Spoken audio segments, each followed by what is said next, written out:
ഇതിനകത്തിരിക്കുന്ന ആരൊക്കെ യേശുക്രിസ്തുവിന്റെ ഒരു പ്രവൃത്തി എൻ്റെ ജീവിതത്തിൽ നടക്കണമെന്ന് ഇന്ന് രാത്രികാലം ആഗ്രഹിക്കുന്നുണ്ടോ അവരെല്ലാവരും ഇന്ന് രാത്രികാലം വിശ്വാസത്തോടെ ഇരിക്കണം.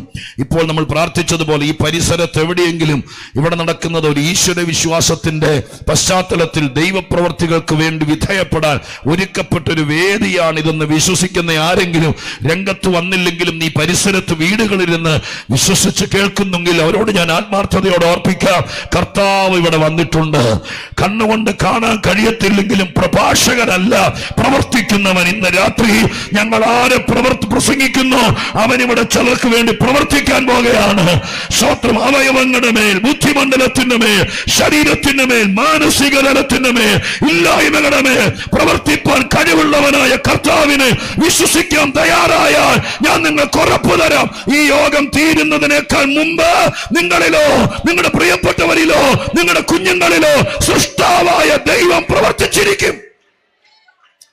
അത് സംഭവിക്കണം. അതിനിവിടെ ദൈവവിശ്വാസത്തോടെ കടന്നു വന്നിരിക്കുന്ന എല്ലാ ദൈവദാസന്മാരും ദൈവമക്കളും പ്രാർത്ഥനയുടെ പിന്തുണ തന്ന് ഈ ശുശ്രൂഷയെ ദൈവകൃപയിൽ അനുഗ്രഹപ്രദമാക്കണമേ എന്ന് ഞാൻ വിനീതമായി അഭ്യർത്ഥിച്ചുകൊണ്ട് ഒരു വേദവാക്യം വായിച്ചുകൊണ്ട്, സമയം മുന്നോട്ട് പോയതുകൊണ്ട് സ്വത്രം ഒരു വേദവാക്യം വായിച്ചുകൊണ്ട് അല്പം ചില കാര്യങ്ങൾ മാത്രം പറഞ്ഞ് നമുക്ക് പ്രാർത്ഥിച്ച് അവസാനിപ്പിക്കാൻ വേണ്ടിയിട്ടാണ് കർത്താവിൽ ശരണപ്പെടുന്നത്. ലേഖനങ്ങളിൽ നിന്നൊരു വാക്യം വായിക്കാനാണ് സ്വത്രം പരിശുദ്ധാത്മാവ് ഒരു പ്രചോദനം അകത്ത് തന്നിരിക്കുന്നത്. തിമോത്തിയോസിന് എഴുതി രണ്ടാമത്തെ ലേഖനം, 2 തിമോത്തിയോസ് 2-ാമത്തെ അധ്യായം, 2 തിമോത്തിയോസ് 2-ാം അധ്യായം അതിന്റെ 19-ാമത്തെ വാക്യം ദയവായിട്ട് കർത്തൃദാസൻ ഉച്ചഭാഷണി കൂടെ വായിച്ചു കേൾപ്പിക്കാമെന്ന് എന്നോട് പറഞ്ഞിട്ടുണ്ട്. 2-ാം അധ്യായം 19-ാമത്തെ വാക്യം ദയവായിട്ടൊന്ന് വായിച്ചാട്ടെ.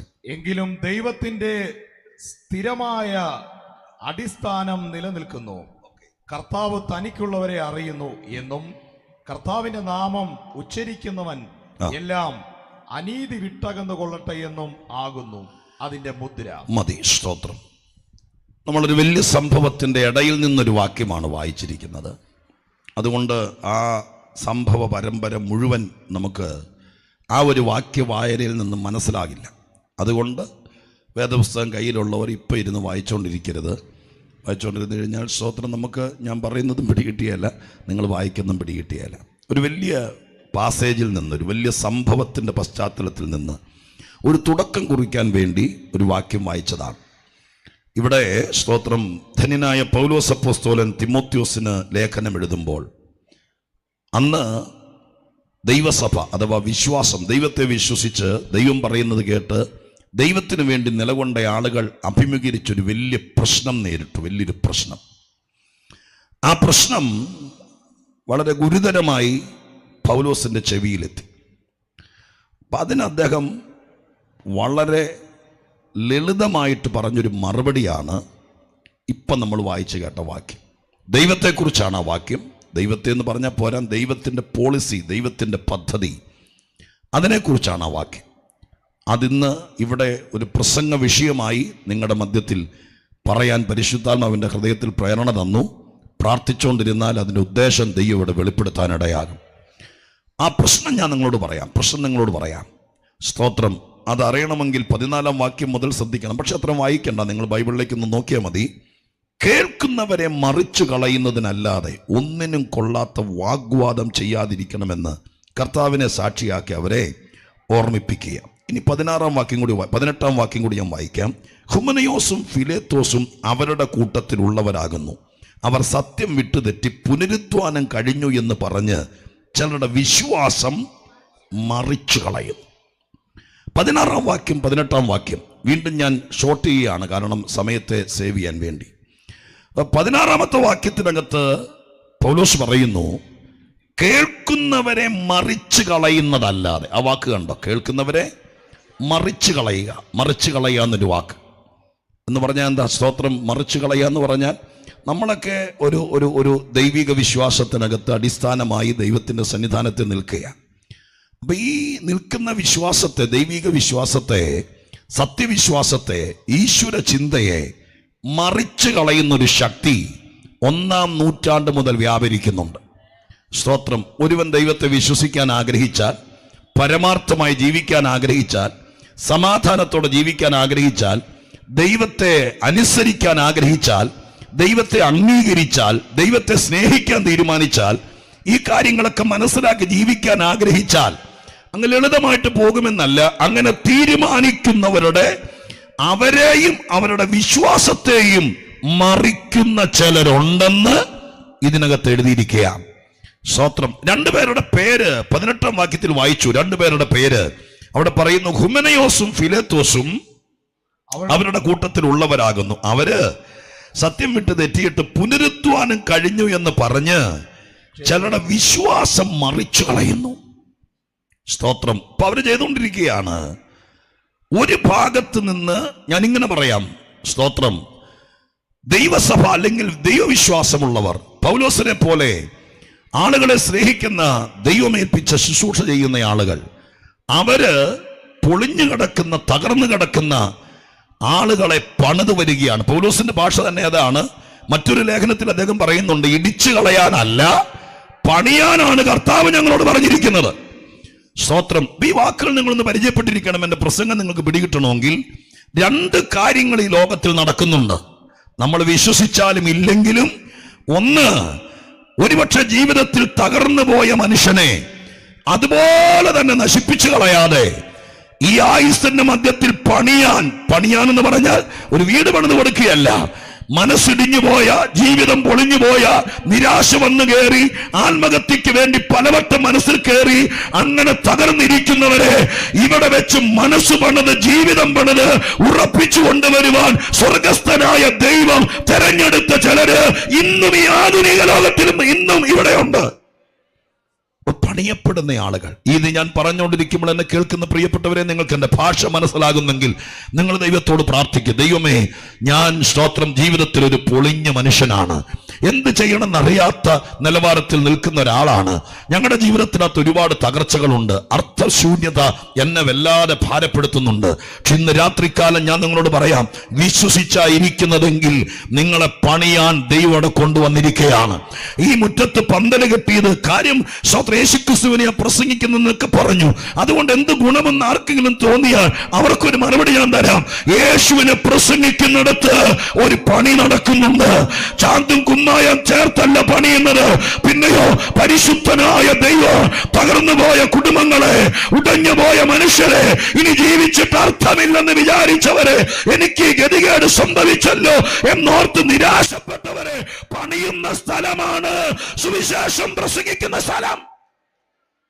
ഹല്ലേലൂയ. എന്നെ കേൾക്കുന്ന സഹോദരങ്ങളെ, ഞങ്ങളൊക്കെ അങ്ങനെ പണിയപ്പെട്ടാണ് ഇത്രയുമായത്. ഒരു സുപ്രഭാതത്തിൽ മോളിൽ നിന്ന് പൊട്ടി വീണതുപോലെ, സ്തോത്രം, ഹല്ലേലൂയ, വന്ന് നിന്നവരല്ല ഞങ്ങളാരും. സ്തോത്രം. ജീവിതത്തിന്റെ നൊമ്പരങ്ങളുടെ നടുവിൽ ഇനി ജീവിതമില്ലെന്ന് വിചാരിച്ച കാലത്ത് ദൈവമായ കർത്താവ് പണിയാൻ ചിലരെ പരമേൽപ്പിച്ചു. അങ്ങനെ ദൈവത്തിന്റെ കൃപയാൽ ഞങ്ങൾക്ക് വേണ്ടി പ്രാർത്ഥിക്കാനും ഞങ്ങളുടെ കൂടെ വന്ന് കാണാനും ഞങ്ങളെ ഉപദേശിക്കാനൊക്കെ ദൈവം ചിലരെ ആക്കി വെച്ചു. അതിന് വിധേയപ്പെട്ടപ്പോൾ ഒരു കെട്ടിടം പണിയുന്നത് പോലെ നിന്ദിച്ചവരുടെ നടുവിൽ, തകർന്നു പോകുമെന്ന് വിധിച്ചവരുടെ നടുവിൽ, ഇനി ഒരു ജീവിതം ഉണ്ടാകില്ലെന്ന് പറഞ്ഞവരുടെ നടുവിൽ, സ്തോത്രം, ഹല്ലേലൂയ, ഇനി ഒരു മടങ്ങി വരവ് ഉണ്ടാകില്ലെന്ന് വിചാരിച്ചവരുടെ നടുവിൽ പണിയുന്ന ദൈവത്തെ ഞങ്ങൾ രുചിച്ചറിഞ്ഞു. അതുകൊണ്ട് ഇന്ന് രാത്രികാലം എന്റെ ഭാഷ മനസ്സിലാകുന്നവരുണ്ടെങ്കിൽ അവരോട് ദൈവാത്മാവിൽ പറയാം, ഈ ഒരൊറ്റ രാത്രി കൊണ്ട് സ്വർഗം ചിലരെ പണിയാൻ പോകുകയാണ്. എന്നെ കേൾക്കുന്ന സഹോദരങ്ങളെ, നിങ്ങളിവിടെ കൊണ്ടുവന്നതിന് പ്രസംഗം കേൾക്കാനുള്ള മൂഡിലായിരിക്കും നിങ്ങളിപ്പോൾ ഇരിക്കുന്നത്.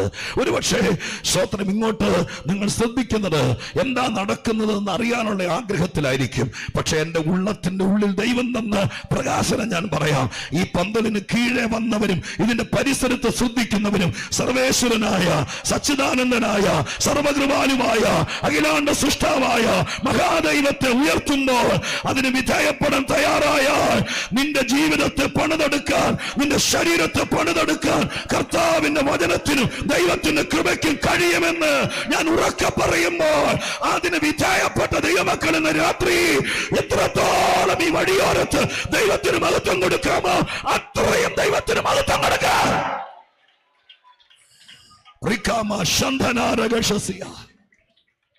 എന്നെ കേൾക്കുന്നവരെ, ദൈവത്തിന്റെ കരം, ആ വിരലുകൾ ഇന്ന് രാത്രി നിങ്ങൾ ഇരിക്കുന്നിടത്ത് ചലിക്കുന്നുണ്ട്. നിങ്ങൾ കൊണ്ടുവന്നിരിക്കുന്ന ഏറ്റവും ഭാരമുള്ള വിഷയം നിങ്ങളുടെ മനസ്സ് തുറന്ന് യേശുവേ എന്ന് വിളിച്ചൊന്ന് പറഞ്ഞുകൊണ്ടിരിക്കുകയാണെങ്കിൽ, ഈ രാത്രികാലം നിങ്ങൾ ഈ വീട്ടുമുറ്റം വിട്ടു പോകുന്നതിനേക്കാൾ മുമ്പ്, ഈ ശബ്ദവീചികളിൽ നിന്ന് നിങ്ങൾ അകന്ന് നിങ്ങളുടെ വിശ്രമ വീടുകളിലേക്ക് പോകുന്നതിനേക്കാൾ മുമ്പ് ദൈവത്തിൻ്റെ കരം നിങ്ങളെ പണിതിരിക്കും. അപ്പൊ ദൈവവചനത്തിന്റെ അടിസ്ഥാനത്തിൽ ദൈവിക പണികൾ എന്ന് പറയുന്ന ഒന്നുണ്ട്. അതിന് ദൈവം ഏൽപ്പിച്ചിരിക്കുന്നത് ഇതുപോലെ സുവിശേഷം പ്രസംഗിക്കുന്നവരെയും പ്രാർത്ഥിക്കുന്നവരെയൊക്കെയാണ്. വല്ലാതെ തെറ്റിദ്ധരിക്കപ്പെട്ട ഒരു ലോകത്തിലാണ് സ്തോത്രം നമ്മൾ നിൽക്കുന്നത്. അതൊക്കെ വിവിധ രീതിയിൽ ഈ ലോകം സ്തോത്രം തെറ്റിദ്ധരിപ്പിച്ചിരിക്കുകയാണ്. ഒറ്റ ഉദ്ദേശമുള്ളൂ, തകർന്നവരെ പണിതെടുക്കുക. അത് മാത്രമേ സുവിശേഷ യോഗത്തിന്റെ ഉദ്ദേശമുള്ളൂ. അത് ഓർത്ത് നമ്മുടെ കരമുയർത്തി ദൈവത്തിന് സ്തോത്രം ചെയ്താട്ടെ. സ്തോത്രം. അപ്പോൾ ഇങ്ങനെ പണിയുന്ന ഒരു പദ്ധതി ദൈവം ആവിഷ്കരിക്കുമ്പോൾ ഇതിന് നേരെ മറുവശം, പണിയുന്നതിനെ ബൈബിളിലെ ഭാഷയാണ് ഇടിച്ചു കളകാന്നല്ല, മറിച്ചു കളകാന്ന് എഴുതിയിരിക്കുന്നത്. സ്തോത്രം. ഹല്ലേലൂയ. നിങ്ങൾക്ക് അർത്ഥം മനസ്സിലാവുന്നുണ്ടല്ലോ. സ്തോത്രം. പണിതുയർത്തിക്കൊണ്ടുവരുന്ന ഒരു ജീവിതത്തെ ഒറ്റ ദിവസം കൊണ്ട് മറിച്ചു കളയുന്ന ഒരു ടെൻഡൻസി ഉണ്ടാകുന്നുണ്ട് ഈ ലോകത്തിൽ. എത്രയോ, ഞാൻ കുറച്ചുകൂടെ തെളിച്ചു പറയാം. ആറ്റുനോറ്റ് വളർത്തിക്കൊണ്ടുവന്ന മക്കളെ സ്തോത്രം 10-18 വയസ്സ് പ്രായമായപ്പോൾ പഠിക്കാൻ വേണ്ടി നമ്മുടെ രാജ്യത്തിലെ ഒരു മെട്രോപൊളിറ്റൻ സിറ്റിയിലേക്ക് ഓമനത്വത്തോടെ തിരുവല്ലയിൽ നിന്ന് നെറ്റിയിൽ ഉമ്മ കൊടുത്ത് കൊണ്ടാക്കി. അവിടെ കൊണ്ടാക്കിയിട്ട് തിരിച്ചു വന്നു. അപ്പൻ അമ്മ എന്ന് പറയുന്നത് ഹൃദയത്തിൽ നകലാത്ത ഒറ്റ പുത്രന് ഒറ്റ പുത്രിയായി ജീവിച്ച എത്രയോ പേരുടെ രഹസ്യ ദുഃഖങ്ങൾ കേൾക്കുന്നവരാ ഞങ്ങളെന്നറിയാമോ?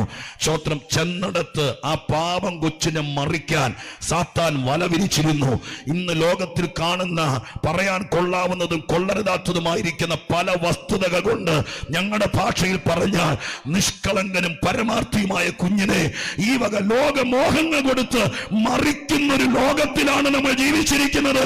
അതുകൊണ്ട് ഞങ്ങൾ ഇന്ന് രാത്രികാലം ആത്മാവിൽ പറയാം, ഇവിടെ നടന്നുകൊണ്ടിരിക്കുന്നത് രണ്ട് വൻകിട ശക്തികൾ തമ്മിലുള്ള പോരാട്ടമാണ്. അത് ഒരു മതം മറ്റൊരു മതത്തോടല്ല, ഒരാശയം മറ്റൊരാശയത്തോടല്ല. പിന്നെയോ എന്താ ഇവിടെ നടക്കുന്നത്? സ്തോത്രം. പണിയുന്ന ശക്തിക്കെതിരെ മറിക്കുന്ന ഒരു ശക്തിയുണ്ട്. അതിന് പുറകിൽ പ്രവർത്തിക്കുന്നത് പൈശാചിക ലോകമാണ്. അതിനെതിരെയുള്ള പോരാട്ടമാണ് ഓരോ സുവിശേഷ യോഗവും. ഹല്ലേലൂയ.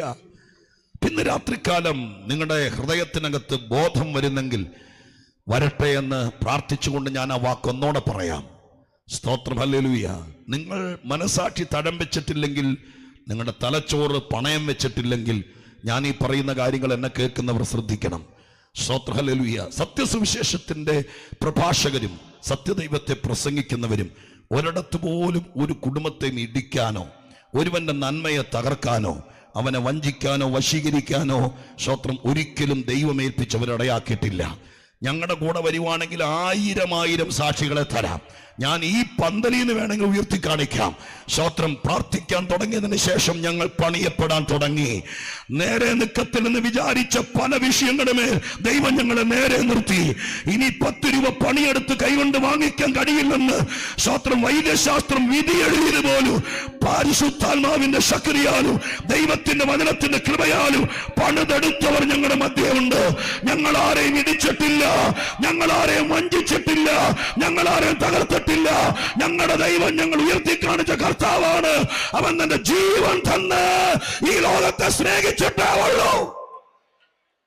ആ സ്നേഹത്തിന്റെ പങ്കുവെക്കലാണ് വാസ്തവത്തിൽ സുവിശേഷ യോഗം എന്ന് പറയുന്നത്.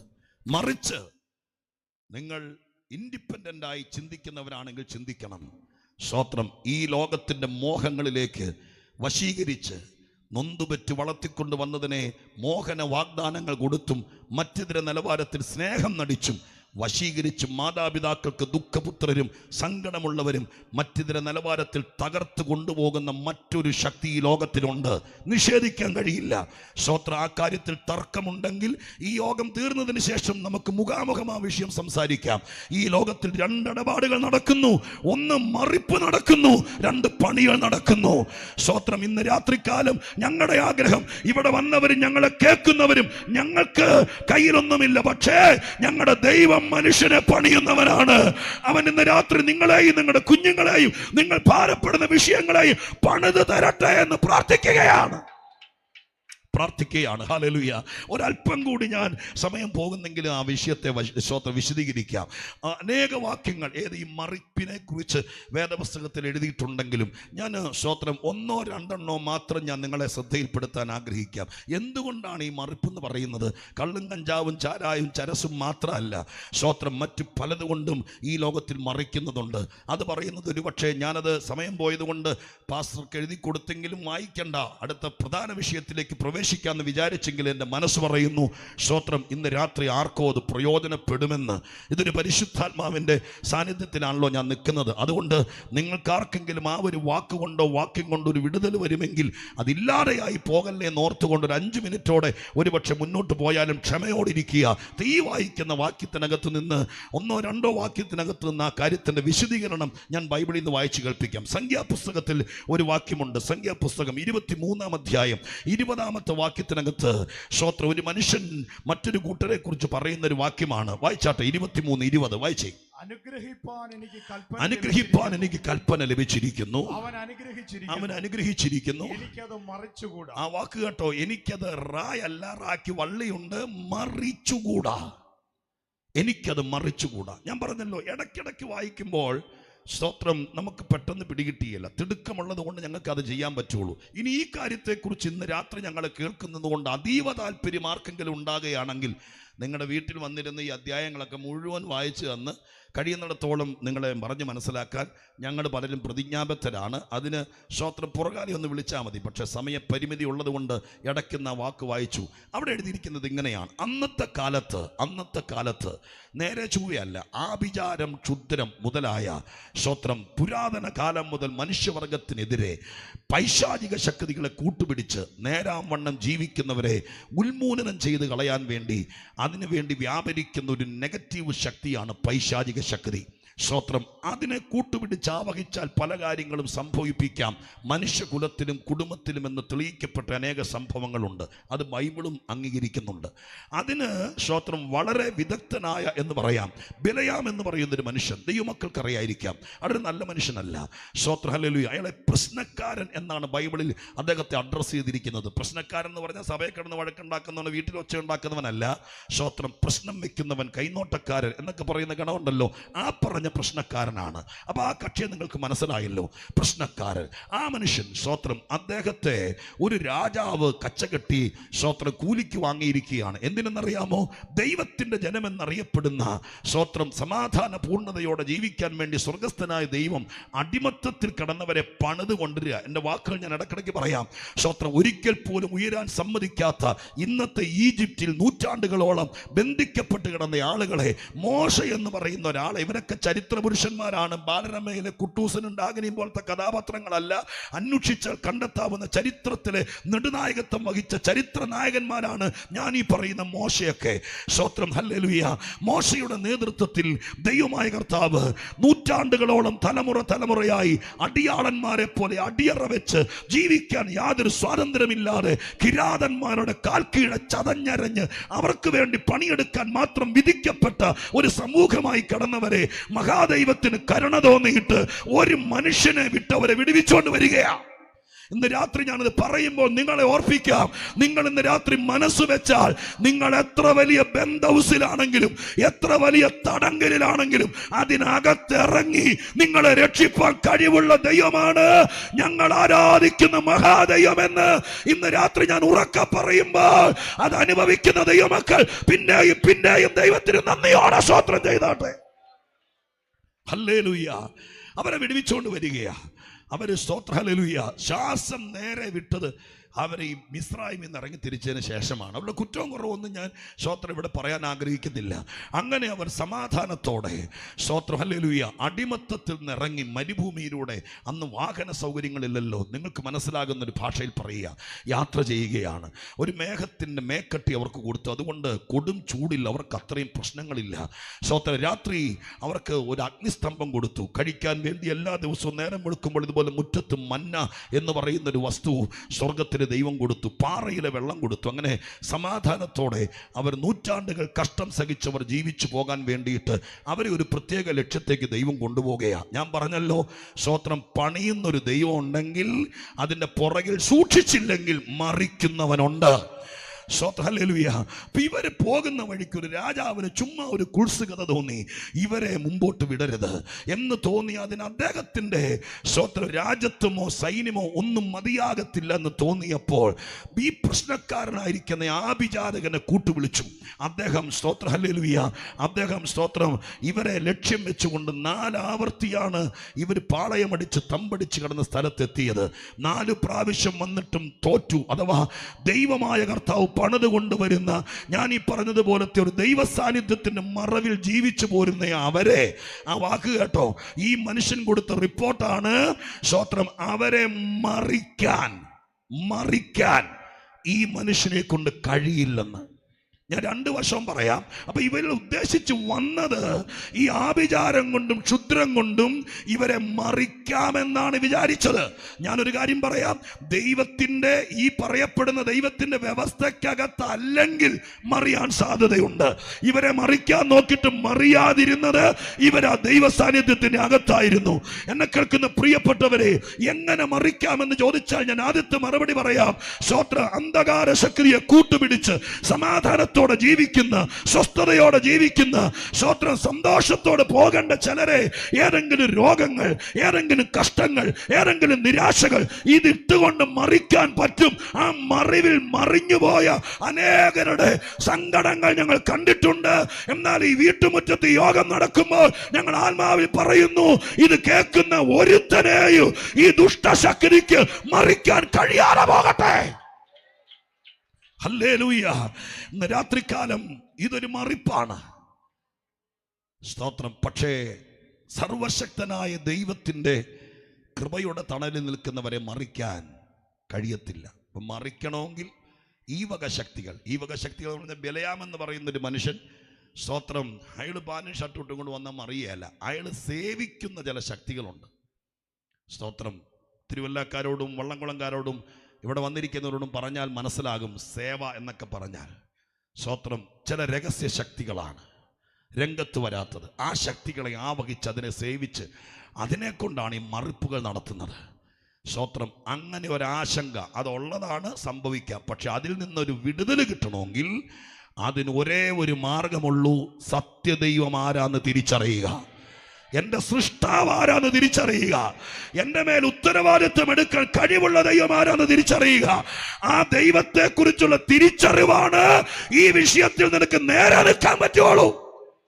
അതുകൊണ്ട് ഇന്ന് രാത്രി ഈ പരിസരത്ത് ഈ കാര്യം ഒരു കൺവെൻഷൻ വേദിയിൽ പറയുന്നത് എന്തിനെന്ന് ഞാൻ പരിശുദ്ധാത്മാവിൽ തിരിച്ചറിയുന്നു. നിങ്ങളെ മറിക്കാൻ നിങ്ങൾ അനുവാദം കൊടുക്കരുത്. അതിനൊരു വഴിയുള്ളൂ, ദൈവത്തെ മുറുകെ പിടിക്കുക. ആ ദൈവത്തിൻ്റെ കയ്യെ പിടിച്ചിരിക്കുന്ന ഒരുത്തനെയും നിങ്ങൾ ഈ പറയുന്ന, ഞാൻ ഈ പറഞ്ഞു വരുന്ന ഒരു പ്രവൃത്തി കൊണ്ട് മറിക്കാൻ കഴിയേല. സ്തോത്രം. അത് ദൈവം വിശ്വസ്തനാകയാൽ അത് സംഭവിക്കും. മറ്റൊരു വാക്യം കൂടി വായിച്ചിട്ട് ഞാൻ ഈ വായിച്ച വാക്യത്തോട് പറയാം. അടുത്ത വാക്യം പാസ്റ്റർ അപ്പോസ്തല പ്രവൃത്തി ഒന്ന് വായിച്ചാൽ മതി. എല്ലാ വാക്യം നമുക്ക് വായിക്കാൻ സമയമില്ല. അപ്പോസ്തല പ്രവൃത്തിയിലെ ഒരു വാക്യം, സ്തോത്രം, ഇപ്രകാരമാണ്. അത് എഴുതപ്പെട്ടിരിക്കുന്നത് 13:10 അതോടെ പറഞ്ഞ് ഞാൻ ഈ മറിപ്പിൽ നിന്ന് വിഷയത്തിന്റെ തീവ്രമായ ഭാഗത്തേക്ക് വരാം. 13:10 അപ്പോസ്തല പ്രവൃത്തി ഒന്ന് വായിച്ചാട്ടെ. ഹേ സകല കപടവും ധൂർത്തും നിറഞ്ഞവനെ, പരിശുദ്ധ പിശാചിന്റെ മകനെ, സർവ്വനീതിയുടെയും ശത്രുവേ. അടുത്ത വാക്ക്, കർത്താവിന്റെ നേർവഴികളെ മറിച്ചു കളയുന്നത്, കർത്താവിന്റെ നേർവഴികളെ മറിച്ചു കളയുന്നത് നീ മതിയാക്കുന്നില്ലയോ? അവിടെ ഒരു മറുപ്പ് കണ്ടോ? സ്തോത്രം. അവിടെ എഴുതിയിരിക്കുന്നത് പൗലോസാണ് പറയുന്നത്. സ്തോത്രം. 2 കർത്തൃദാസന്മാർ ഒരു നല്ല വീട്ടിലേക്ക് സുവിശേഷം പറയാൻ വേണ്ടി ചെന്നിരിക്കുകയാണ്. ഒരു വലിയ തറവാട്ടിലേക്ക് അദ്ദേഹം ആഗ്രഹിച്ചിട്ടാണ് ചെന്നത്. ആ വീട്ടുടവൻ അവരവിടെ ചെന്ന് 2 പേരും കൂടി, യേശു ദൈവമാണ്, മാനവരാശിയുടെ രക്ഷകനാണവൻ, മനുഷ്യവർഗത്തിന് വേണ്ടി ജഡമെടുത്ത് ഭൂമിയിൽ വന്ന സർവശക്തനായ ദൈവത്തിൻ്റെ പുത്രനാണവൻ. യേശു ഈ ലോകത്തിൽ വന്ന്, സ്തോത്രം, മനുഷ്യർക്ക് വേണ്ടി മരിച്ചു. ആ മരണം ഒരു ദാരുണ മരണമായിരുന്നു. എന്ന് പറഞ്ഞാൽ ലോക ചരിത്രത്തിൽ ഇന്ന് വരെ ഇങ്ങനെ ഒരു മരണം ഒരാൾക്കും സംഭവിച്ചിട്ടില്ല. സ്തോത്രം. ആ വാക്യത്തെ ഇപ്രകാരമാണ് എഴുതിയിരിക്കുന്നത്: യേശുക്രിസ്തു മരിക്കുകയല്ലായിരുന്നു, മരണം ആസ്വദിക്കുകയായിരുന്നു എന്ന് പറയുമ്പോൾ സുഖാന്ന് വിചാരിക്കരുത്. ആ വാക്കൊക്കെ എൻ്റെ തീവ്രതയെ മനസ്സിലാക്കുന്നതാണ്. ഇഞ്ചിഞ്ചായി മരിക്കുകയായിരുന്നു. സ്തോത്രം. വ്യാഖ്യാതാക്കൾ പറയുന്നത്, ഒരു മനുഷ്യൻ നരകത്തിൽ പോയാൽ നരകത്തിൽ കിടന്ന് അനുഭവിക്കേണ്ട സകല വ്യഥകളും ഏകദേശം, സ്തോത്രം, ഗദസമന തോട്ടം മുതൽ യേശുവിനെ ക്രൂശിച്ച കാൽവരിക്കുന്നവരെയുള്ള ആ സമയം കൊണ്ട് ഈ കർത്താവ് അനുഭവിച്ചു തീർന്നു. അത്രയ്ക്ക് ദാരുണമായിരിക്കുന്ന വേദന. അത് മുഴുവൻ ഈ പ്രസംഗമധ്യത്തിൽ നിങ്ങളെ വിശദീകരിച്ച് കേൾപ്പിക്കേണ്ടതാണ്. പക്ഷേ സ്തോത്രം, അതിനുള്ള സാവകാശമില്ലാതെ പോയി. ഞാൻ ആ വിശദീകരണം ചുരുക്കാം. കേൾക്കൂ. ഈ കാര്യം പറയാനാണ് അവർ ആ വീട്ടിലേക്ക് ചെന്നിരിക്കുന്നത്. സ്തോത്രം. ഏത്? യേശുക്രിസ്തുവാണ് രക്ഷകൻ. ഞങ്ങളും ഈ ലോകപ്രകാരം ജീവിച്ചപ്പോൾ ആ കർത്താവാണ് ഞങ്ങളെ തേടി വന്നത്. ആ ക്രിസ്തു ഏൽപ്പിച്ച ദൗത്യവുമായിട്ട് വീട്ടിൽ ചെല്ലുക. വീട്ടുടയവൻ അതീവ ശ്രദ്ധയോടെ അത് കേട്ടിരിക്കുക. അങ്ങനെ കേട്ടിരിക്കുമ്പോൾ ആ വീട്ടിൽ വീട്ടുടയവനെ സഹായിക്കാൻ വേണ്ടി നിന്ന ഒരു മനുഷ്യനുണ്ട്. സ്തോത്രം. ആ മനുഷ്യൻ ഈ കർത്തൃദാസന്മാർ പറഞ്ഞു കൊടുക്കുന്ന വാക്കുകൾ അത് ഈ വീട്ടുടയവന് ഫലിക്കാതിരിക്കത്തക്ക രീതിയിൽ എന്താണ് അവിടെ സംഭവിച്ചതെന്ന് വിശദീകരിച്ചിട്ടില്ല. സ്തോത്രം. അത് പ്രത്യക്ഷത്തിലായിരുന്നോ അതെയോ പരോക്ഷമായിട്ടായിരുന്നോ ഒന്നും നമുക്കറിയില്ല. അത്രയും ആഴമായി ചിന്തിക്കാൻ നമുക്കവിടെ ആവശ്യമില്ല. എന്താണെങ്കിലും അതിൽ കർത്തൃദാസന്മാരിൽ ഒരുവനായിരുന്ന ധന്യനായ പൗലോസ് അല്പം ഷൗട്ട് ചെയ്ത് ശാസനയോടെ പറഞ്ഞ വാക്കാണ് കർത്തൃദാസൻ വായിച്ചു കേൾപ്പിച്ചത്. ഹേ സകല കപടവും നിറഞ്ഞവനെ, പിശാചിന്റെ മകനെ. അടുത്ത വാക്ക് എഴുതിയിരിക്കുന്ന ഇങ്ങനെയാണ്: കർത്താവിന്റെ നേർവഴികളെ മറിച്ചു കളയുന്നത് നീ മതിയാക്കുന്നില്ലേ? അതിവിടെ ചോദിച്ചതിന്റെ അർത്ഥം എൻ്റെ പ്രിയപ്പെട്ട സഹോദരിമാർക്കും കർത്തൃദാസന്മാർക്കും സഹോദരങ്ങൾക്കും മനസ്സിലായോ? ഞാൻ ഇങ്ങനെ എന്നെ ക്രോഡീകരിക്കാം. ഈ വീട്ടിലേക്ക്, ഏത് വീട്ടിലേക്ക്? ഈ സ്തോത്രം, ഇവർ ചെന്നിരിക്കുന്ന വീട്ടിലേക്ക് ഒരു വഴി വെട്ടുക ഇവർ രണ്ടുപേരും കൂടി. എന്തിൻ്റെ വഴിയാ? സ്തോത്രം, കർത്താവിൻ്റെ വഴി. സ്തോത്രം. ഞാൻ പറയുന്ന ഭാഷ മനസ്സിലാവുന്നത് നിങ്ങൾ കുറച്ചുകൂടെ തിരുവല്ലക്കാരായതിൻ്റെ പേരിൽ ഞാൻ അത്രയും താഴെ പോകാതെ ഇച്ചിരൂടെ മെച്ചപ്പെട്ട കാര്യം പറയുന്നേ. മനസ്സിലായോ? ഒരു സുവിശേഷം കൊണ്ട് വീട്ടിൽ കയറുന്നത് വഴി അടയ്ക്കാനല്ല, വഴി തുറക്കാനാണ്. ഏത് വഴി? സ്തോത്രം. ഹല്ലേലൂയ. ലോകത്തിൽ ഒരുപാട് വഴികളുണ്ട്. പക്ഷേ ഇവിടെ എഴുതിയിരിക്കുന്ന വഴി പഞ്ചായത്തിന്റെ വഴിയല്ല, ആരുടെങ്കിലും ഔദാര്യ വഴിയല്ല, പാരമ്പര്യ വഴിയല്ല. സ്തോത്രം. പിന്നെയോ പ്രൈവറ്റ് വഴിയല്ല. പിന്നെ ഏത് വഴിയാ? കർത്താവിന്റെ വഴി എന്നൊരു വഴിയുണ്ട്. ആ വഴി തുറക്കപ്പെടണമെങ്കിൽ അത് ലോകത്തിലെ ഏത് വൻപന്മാരെ കൊണ്ടും തുറക്കാൻ പറ്റില്ല. അത് ലോകത്തിലെ ഒരു മതനേതാവിനും തുറക്കാൻ പറ്റില്ല. അത് ലോകത്തിലെ ആ വഴി നിന്റെ വീട്ടിലേക്ക്. ഏത് വഴി? ദൈവപുത്രനായിരിക്കുന്ന ക്രിസ്തുയേശുവിന്റെ വഴി. ആ വഴി നിന്റെ വീട്ടിലേക്ക് തുറക്കണമെങ്കിൽ അതിന് നിയോഗിച്ചവരെ കൊണ്ട് മാത്രമേ പറ്റുള്ളൂ. നിയോഗിച്ചവരെ കൊണ്ട് മാത്രമേ പറ്റുള്ളൂ. എത്ര പേർക്ക് ഇന്ന് രാത്രിക്കാലം ഞാനിത് പറഞ്ഞു വരുമ്പോൾ സ്തോത്ര കൃപയാൽ ഇവരൊക്കെ കയറി നീ സാക്ഷ്യം പറഞ്ഞില്ലേ, മോനച്ചാനൊക്കെ പറഞ്ഞില്ലേ, സ്തോത്ര ഹല്ലേലൂയ, ഞാൻ 2000-ലോ 2020-ലൊക്കെ ബഹ്റൈനിൽ വെച്ച് രക്ഷിക്കപ്പെട്ടു എന്നൊക്കെ പറഞ്ഞപ്പോൾ വാസ്തവത്തിൽ എന്താണ് സൂത്രം എന്ന് എല്ലാവർക്കും പിടികിട്ടിയോന്ന് അറിയില്ല. അതിൻ്റെ വേറൊരു രീതി ഞാൻ പറയുന്നത്, സ്തോത്ര ഹല്ലേലൂയ, ഒരു ദൈവദാസൻ നിങ്ങളുടെ വീട്ടിലേക്ക് വരുമ്പോൾ ഇതിനകത്ത് കള്ളനാണയോ അതും ഇതൊക്കെ ഉണ്ട്, ശരിയാണ്. പക്ഷേ സ്വർഗസ്ഥനായ ദൈവം ഏൽപ്പിച്ച ഒരു മനുഷ്യൻ അവൻ്റെ അടുക്കലേക്ക് നിങ്ങൾ ചെല്ലുമ്പോൾ, ആ മനുഷ്യൻ നിങ്ങളുടെ വീട്ടിലേക്ക് വരുമ്പോൾ അവിടെ സംഭവിക്കുന്ന ഒരു കാര്യമുണ്ട്. അവിടെ കഥ പറയല്ല, നിങ്ങൾ വിശ്വസിച്ചാലും ഇല്ലെങ്കിലും സ്വർഗത്തിൽ നിന്നൊരു വഴി, കർത്താവിന്റെ വഴി എന്ന വഴിയുടെ പേര്, ആ വഴി ആ വീട്ടിലേക്ക് വരികയാണ്. ഇന്നേക്ക് 10-40 വർഷങ്ങൾക്ക് മുമ്പ് നരകതുല്യമായി കടന്ന് ഞങ്ങളുടെ വീട്ടിലേക്ക് ആ വഴി വെട്ടി തന്നത് ഒരു സർക്കാരുമല്ല, ഒരു ജനപ്രതിനിധികളുമല്ല, ഒരു സംഘടനയുമല്ല, ഒരു സമുദായവുമല്ല. ആ വഴി വെട്ടി തന്നത് ലജ്ജയില്ലാതെ ഞങ്ങളുടെ വീട്ടിൽ വന്ന് യേശുവിനെ ഉയർത്തിയ പ്രാർത്ഥിച്ച ദൈവമക്കളാണ് ആ വഴി വെട്ടി തന്നത്. ആ വഴി ഞങ്ങളുടെ വീട്ടിൽ വന്ന് കയറിയതോടുകൂടെ ഞങ്ങളുടെ ജീവിതത്തിലേക്ക് അനുഗ്രഹങ്ങൾ വരാൻ തുടങ്ങി, ഞങ്ങളുടെ ജീവിതത്തിലേക്ക് നന്മകൾ വരാൻ തുടങ്ങി. ഇന്ന് രാത്രികാലം നിങ്ങൾ ഓർത്തു നോക്കിയേ, സ്തോത്രം, വഴിയില്ലാത്തൊരു വീട്. ഇതിന്റെ ഗൗരവം ഒന്ന് മനസ്സിലാക്കാൻ വേണ്ടി പറയുക. എന്നൊക്കെ ഉണ്ടെങ്കിലും വഴിയില്ലാത്തൊരു വീട്. അതൊരു ബുദ്ധിമുട്ടാണ്. സ്തോത്രം. അത് ആർക്കെങ്കിലും വിൽക്കാന്ന് പറഞ്ഞാൽ പോലും കിട്ടുന്ന വിലയ്ക്ക് പോലും വിൽക്കൽ നടക്കുകയല്ല. വഴി ഒരു പ്രധാനമാണ്. സ്തോത്രം. അതിനത്ര പ്രധാനമാണെങ്കിൽ നിങ്ങളെ ഞാൻ ഓർപ്പിക്കാം, കർത്താവിൻ്റെ വഴി എന്നും പറഞ്ഞൊരു വഴിയുണ്ട്. ഒരുപക്ഷെ എന്നെ കേൾക്കുന്ന എൻ്റെ പ്രിയപ്പെട്ട സഹോദര, നീ ആയുസ്സിൽ ആദ്യമായിട്ടായിരിക്കും അങ്ങനെ ഒരു വഴിയെക്കുറിച്ച് കേൾക്കുന്നത്. സ്തോത്രം. കണ്ണുകൊണ്ട് കാണാൻ പറ്റിയല്ല, ടാറിട്ടതും സ്തോത്രം കോൺക്രീറ്റ് ഇട്ടതൊന്നും ആയിരിക്കുകയല്ല. അതൊരു ആത്മീയ അനുഭവമാണ്. ഇവർ രണ്ടുപേരും കൂടി പോയിരുന്നുകൊണ്ട് കഥ പറയുകയല്ല, തിയോളജി പറയുകയല്ല. ഇവർ രണ്ടുപേരും കൂടി പോയിരുന്നുകൊണ്ട് മതപരിവർത്തനം നടത്തുകയല്ല. ഈ വീട്ടിലേക്ക് കർത്താവിൻ്റെ വഴി ഒരുക്കുകയാണ്. സ്തോത്രം. ഇതൊരുക്കിക്കൊണ്ടിരിക്കുമ്പോൾ ആ മറ്റേ കക്ഷി, ഏത് വീട്ടുടയവനല്ല, എൻ്റെ കൂടെ നിൽക്കുന്നവൻ, അവൻ ചെയ്തുകൊണ്ടിരിക്കുന്നു. ഇവര് വെട്ടി വരുന്ന വഴി അവൻ മറിക്കുന്നു. എങ്ങനെയാണെന്ന് ദൈവദാസന്മാർക്ക് എങ്കിലും ഊഹിക്കാൻ പറ്റുമോ? സ്തോത്ര ഹല്ലേലൂയ. അങ്ങനെ ഒരു പരിപാടി നടക്കുന്നുണ്ട്. പിന്നെ രാത്രി ഞങ്ങളിത് പറയുമ്പോൾ നിങ്ങളുടെ ഹൃദയത്തിനകത്ത് യേശു ദൈവമാണെന്നും ആ യേശുവിനെ ദൈവമെന്ന് വിളിച്ചാൽ ഞാൻ രക്ഷപ്പെടുന്നു ഒരു വഴി 45 മിനിറ്റ് കൊണ്ട് പരിശുദ്ധാത്മാവിൽ ഞങ്ങൾ വെട്ടിയിട്ടാൽ, നാളെ ചില മിടുക്കന്മാരുണ്ട്, അവര് വന്നിട്ട് ചോദിക്കും, നീ ഇന്നലെ പോയായിരുന്നോ? ഓർത്തോളണം, ഇവിടെ 2 കാര്യം നടക്കുന്നുണ്ട്. ഒന്ന് വഴി വെട്ടുന്നവരും, 2 വഴി മറിക്കുന്നവരും. ചെവിയുള്ളവർ കേൾക്കട്ടെ, വിവരമുള്ളവർ തിരിച്ചറിയട്ടെ. ഞങ്ങൾ ആരുടെ വഴി മുടക്കുന്നവരല്ല, ഞങ്ങൾ ആരുടെ വഴി അടയ്ക്കുന്നവരല്ല. ഞങ്ങളെ ദൈവം ഏൽപ്പിച്ചത് കർത്താവിന്റെ വഴി ഒരുക്കാനാണ്. അതാ സുവിശേഷം, അതാ സുവിശേഷം. ഇതിനകത്ത് യാതൊരു ചെവിയുണ്ടെങ്കിൽ കേക്ക്. ഞാൻ ആദ്യം പറഞ്ഞതുപോലെ ബാക്കിയെല്ലാം ഗ്രഹിക്കാനുള്ള തലച്ചോറില്ലേ, മനസ്സില്ലേ?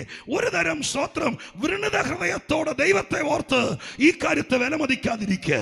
സ്തോത്രം. ഇന്ന് വരെ ചരിത്രം പരിശോധിച്ച് എടുത്തു വെച്ച് പരിശോധിക്കാൻ ഒരു 100 ആളുകളെ, ഞങ്ങളുടെ കൂടെ വന്നവരെ, ഞങ്ങളുടെ കൂടെ ആരാധിക്കുന്നവരെ, അതിന് ഏത് മാർഗത്തിൽ നിന്നാണെങ്കിലും, ക്രിസ്ത്യാനിയോ ഹിന്ദുവോ മുസ്ലിമോ, ഇതെല്ലാ പാർട്ടിയും ഞങ്ങളുടെ കൂടെ ഉണ്ട്. ഹല്ലേലൂയ. ഞങ്ങൾ പുറകിലെ വാദിക്കൂടെ അടിച്ചോണ്ട് പോയതല്ല, സ്നേഹം പറഞ്ഞു വാക്ക് കൊടുത്തും കൊണ്ടുപോയതല്ല. ഞങ്ങൾ നേരാൻ ചുവേ യേശുവിന്റെ വഴി വെട്ടിക്കൊടുത്ത് ആ വഴി കൂടെ വന്നവരാ. അവരെ ഞങ്ങളുടെ കൂടെ ഉള്ളൂ. ഹല്ലേലൂയ. അല്ലാതെ പെണ്ണിനെ തരാം പൊന്നിനെ തരാന്നും പറഞ്ഞ് ഞങ്ങൾ ആരെയും കർത്താവിന്റെ സഭയെ ചേർത്തിട്ടുമില്ല, ചേർക്കത്തുമില്ല. ഹല്ലേലൂയ. ഞങ്ങളുടെ കൂടെ ആരെങ്കിലും വന്നിട്ടുണ്ടെങ്കിൽ അവർക്ക് വേണ്ടി പ്രാർത്ഥനയിൽ മുഴങ്കാലും മേലിരുന്ന് ഈ വേദപുസ്തകം സത്യത്തിന്റെ പ്രസ്താവനയാണ്, ഇത് പറഞ്ഞു കൊടുത്ത് വഴിവെട്ടി ആ വഴിയിലൂടെ കയറി വന്നവനെ സ്തോത്ര ഹല്ലേലൂയ ഒരു കാലത്തും തിരിച്ചു കൊണ്ടുപോകാൻ കഴിയത്തുമില്ല. ഹല്ലേലൂയ. നിങ്ങൾക്ക് മനസ്സിലാവുന്നോ?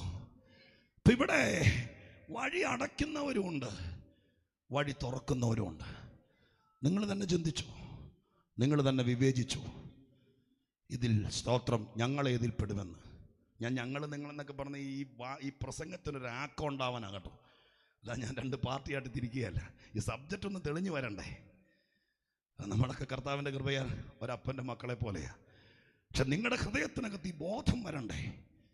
ഞങ്ങൾ പറയുന്ന, മോനെ നീ കള്ളു കുടിക്കരുത്, നീ അമ്മയ്ക്ക് ഭാരമാകരുത്, നിന്റെ അപ്പൻ്റെ നൊമ്പരപുത്രനാകരുത്, നീ ദൈവത്തെ ഓർത്ത് പഠിക്കേണ്ട പ്രായത്തിൽ പഠിക്ക എന്ന് പറയുന്നതാണോ നല്ലത്?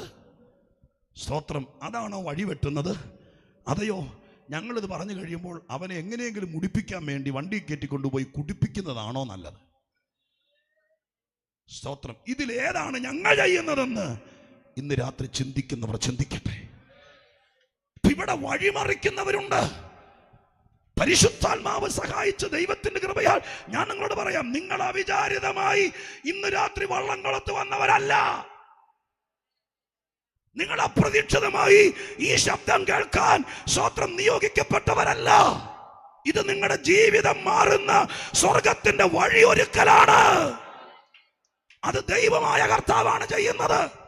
ആ വഴി ഇന്ന് രാത്രി നിന്നിലേക്ക് കൂട്ടിമുട്ടിയാൽ നിന്റെ ജീവിതം മാറും.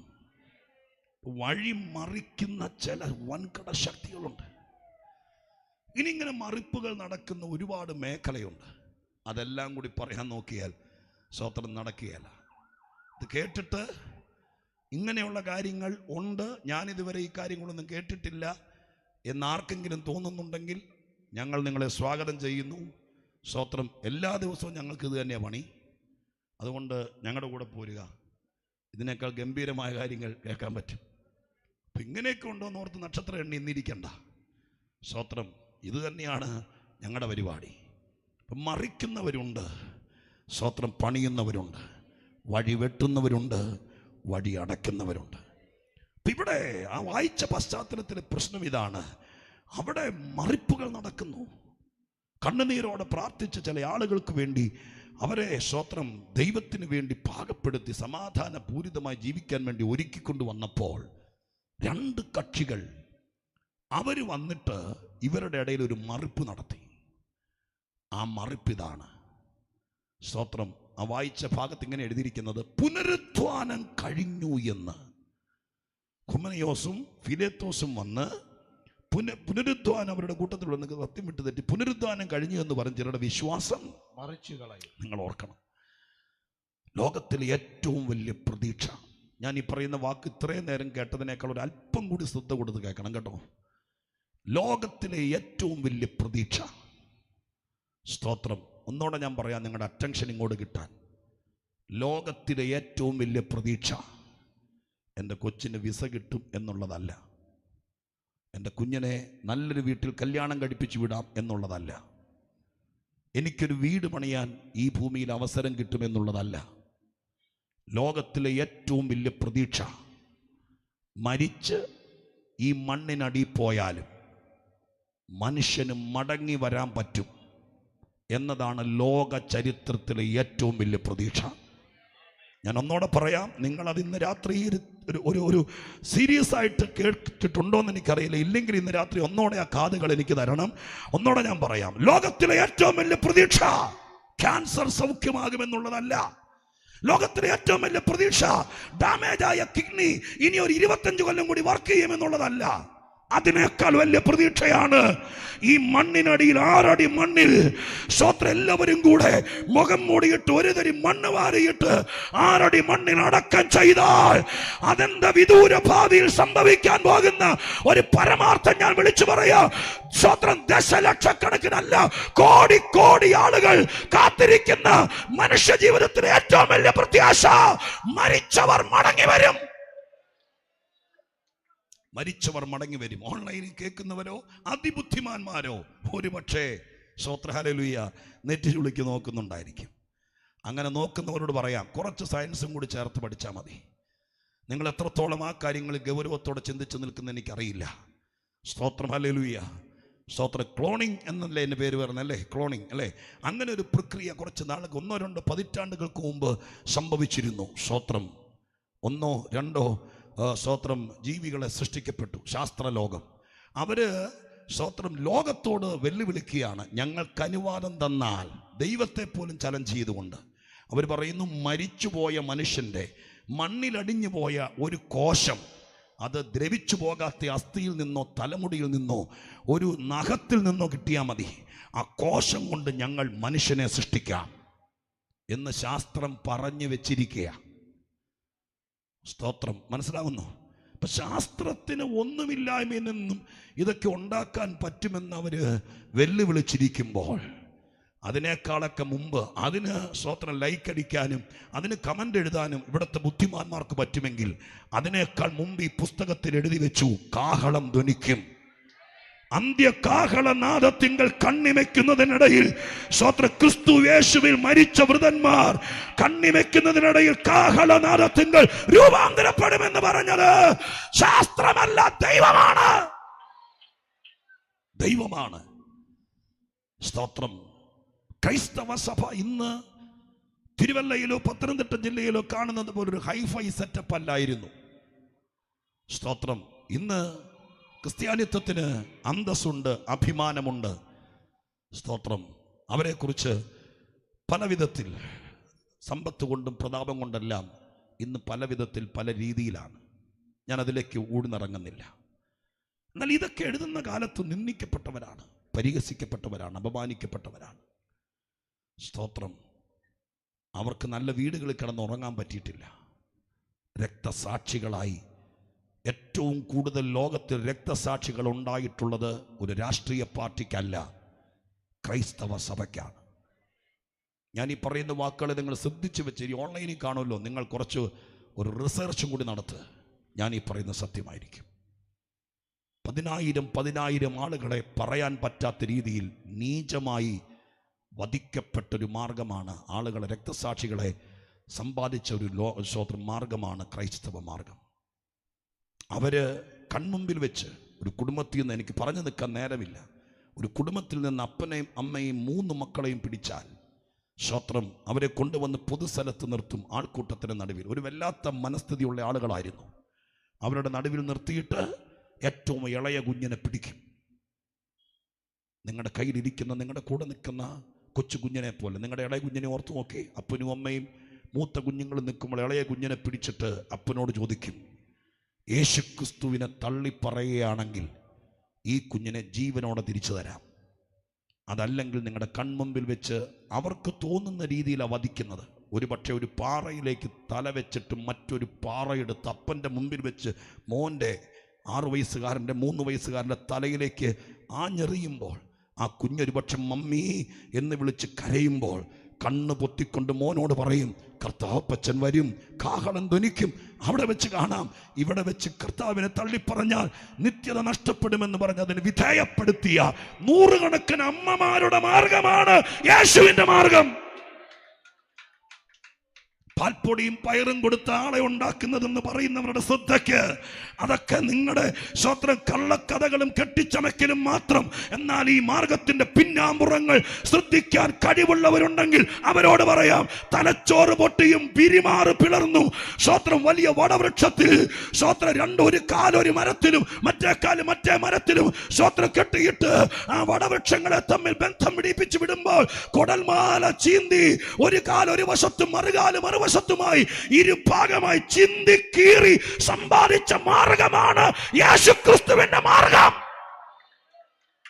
ഹല്ലേലൂയ. അന്ന് മൺമറഞ്ഞ വിശുദ്ധന്മാരും രക്തസാക്ഷികളും അടക്കം ഇന്നും നിന്ന സഹിച്ചും പരിഹാസമേറ്റും സ്വത്രം പുച്ഛവും നിന്നയും ഏറ്റൊറ്റപ്പെട്ട് ഇന്നും കർത്താവിന് വേണ്ടി ജീവിക്കുന്ന ശതകോടിക്കണക്കിന് ആളുകളുടെ ഏറ്റവും വലിയ പ്രത്യാശയാണ് ഞങ്ങളുടെ കർത്താവ് മടങ്ങി വരും. സ്വത്രം ലോകത്തിന്റെ സംഭവ വികാസങ്ങളും ഇന്ന് നടക്കുന്ന യുദ്ധക്കെടുതികളും രാഷ്ട്രീയ പശ്ചാത്തലങ്ങളും എല്ലാം ഞങ്ങളുടെ വേദപുസ്തകവുമായിട്ട് കൂട്ടി വായിച്ചാൽ യേശു മടങ്ങി വരാറായി. കർത്താവ് മടങ്ങി വരുമ്പോൾ ഇവിടെ സഹിച്ച സകല കഷ്ടതകൾക്കും ഇവിടെ നഷ്ടപ്പെട്ട സകല നഷ്ടങ്ങൾക്കും എൻ്റെ സഹോദരൻ സ്വത്രം 2 കാല് ഊന്നി നിന്ന് പാടാൻ ത്രാണിയില്ലാത്തവനാണ്. ഈ 1.5 കാല് കൊണ്ട് ഇവിടെ നിന്ന് യേശുവിനെ പാടുമ്പോൾ ഒരു പ്രത്യാശയുണ്ട്. കർത്താവ് മടങ്ങി വരുമ്പോൾ ഈ ബലഹീനതയിലായിരിക്കില്ല, പുനരുദ്ധാന ശരീരത്തോടെ എല്ലാ കുറവുകളും തീർത്ത് യേശുവിനെ എതിരേക്കാൻ വരുമെന്ന പ്രത്യാശയാണ് ഒരു ക്രൈസ്തവന്റെ ഏറ്റവും വലിയ പ്രത്യാശ. ഏറ്റവും വലിയ പ്രത്യാശ എന്നെ കേൾക്കണം ദൈവദാസന്മാരും ദൈവദാസിമാരുമെങ്കിലും അറിയണം. ആ പ്രത്യാശയ്ക്കാണ് 2 പേര് കയറി തുരങ്കം വെച്ചത്. സ്തോത്രം, മനസ്സിലാവുന്നു? അവര് കയറി തുരങ്കം വെച്ചു. എന്താ പറഞ്ഞത്? അവര് ബലഹീനമായ പാവപ്പെട്ട ആളുകൾ കാത്തിരിക്കുക. ഇവര് വന്നിട്ട് ചോദിക്കും, നീ ഇത്രയും നാളും പ്രാർത്ഥനയ്ക്ക് പോയിട്ട് എന്തായി? ഇവർ പറയും, സ്വത്രം കർത്താവ് വരും, എല്ലാം ശരിയാകുന്ന സ്വത്രം ഞങ്ങളുടെ കർത്തദാസന്മാർ പറയുന്നത് എന്ന് പറഞ്ഞു വന്നപ്പോൾ ഇവര് കാര്യങ്ങൾ പൾസ് അറിഞ്ഞുകൊണ്ട് അവർ മരുന്നിറക്കി. അവർ പറഞ്ഞു, പുനരുദ്ധാനം കഴിഞ്ഞു, നിങ്ങൾ അറിഞ്ഞില്ലേ എന്ന് ചോദിച്ചാൽ മനസ്സിലായോ? യേശുവൊക്കെ വന്നിട്ട് പോയി, നിങ്ങളെ പറ്റിച്ചു. അല്ലേ പുനരുദ്ധാനത്തിന്റെ അർത്ഥം? പുനരുദ്ധാനം കഴിഞ്ഞു, അതിനർത്ഥം എല്ലാ പ്രതീക്ഷയും നഷ്ടപ്പെട്ടെന്ന്. ഞാനൊരു വാക്ക് ആർക്കോ വേണ്ടി പരിശുദ്ധാത്മാവിൽ എൻ്റെ ഉള്ളം തേങ്ങിക്കൊണ്ട് പറയട്ടെ, നിങ്ങളും പ്രാർത്ഥിച്ചുകൊണ്ടിരിക്കണം. നിന്റെ ജീവിതത്തിലെ ഏറ്റവും വലിയ പ്രതീക്ഷ ഒരുപക്ഷെ അതെന്തായിരിക്കും എന്ന് എനിക്കറിയില്ല. ഞാനിപ്പോൾ പറയുന്നത് പുനരുദ്ധാനത്തെ അല്ല. സ്തോത്രം, നീ സ്നേഹിക്കുന്ന, നീ കാത്തിരിക്കുന്ന നിന്റെ ഏറ്റവും വലിയ പ്രതീക്ഷ, ആ പ്രതീക്ഷയ്ക്ക് ഇനി ചലനമുണ്ടാകത്തില്ല എന്നൊരു റിപ്പോർട്ട് നിന്റെ കയ്യിൽ കിട്ടുമ്പോൾ നിനക്കുണ്ടാകുന്ന വൈകാരികത ഇന്ന് രാത്രി മനസ്സിലാക്കാവുന്നേ ഉള്ളൂ. പക്ഷെ ഇന്ന് രാത്രി ഇരിക്കുന്ന സ്ഥലം ദൈവത്തിൻ്റെ സന്നിധിയാണ്. അതുകൊണ്ട് ഞാനൊരു ദൂത് പറയാം. ഇവിടെ വ്യാപരിക്കുന്ന ഒരു പുനരുദ്ധാനത്തിൻ്റെ ശക്തിയുണ്ട്. സൃഷ്ടാവിന്റെ ശക്തി വ്യാപരിക്കുന്ന സ്ഥലത്താണ്, അതിന്റെ പരിസരത്താണ് നീ ഇരിക്കുന്നത്. അതുകൊണ്ട് ഇന്ന് രാത്രി നിനക്കിനി രക്ഷയില്ല, നിനക്കിനി ഭാവിയില്ല, നിനക്കിനി ജീവിച്ചിട്ട് കഥയില്ല, നിനക്കിനി പ്രതീക്ഷയില്ല എന്ന് പറഞ്ഞ് നിന്റെ കാതിൽ മന്ത്രിക്കുന്ന പൈശാചിക ശക്തികളോട് ഇന്ന് രാത്രി ഞങ്ങൾ ഒരുമിച്ച് പറയുന്നു, ഇല്ല, നിന്നെ സംബന്ധിച്ച് പുനരുദ്ധാനം കഴിഞ്ഞിട്ടില്ല, നിന്റെ സാധ്യത തീർന്നിട്ടില്ല. യേശുവിന്റെ നാമത്തിൽ ദൈവദാസന്മാരും ദൈവമക്കളും ഇതിനകത്തുനിന്ന് പൊങ്ങി വരുന്ന ദൈവത്തിന്റെ ദൂത് നിങ്ങൾക്ക് പിടികിട്ടുന്നെങ്കിൽ കർത്താവിന്റെ ആത്മാവ് ഇന്ന് രാത്രി ചിലരെ കയറി പിടിക്കട്ടെ. സ്വർഗം ഇന്ന് രാത്രി അത് ചെയ്യട്ടെ.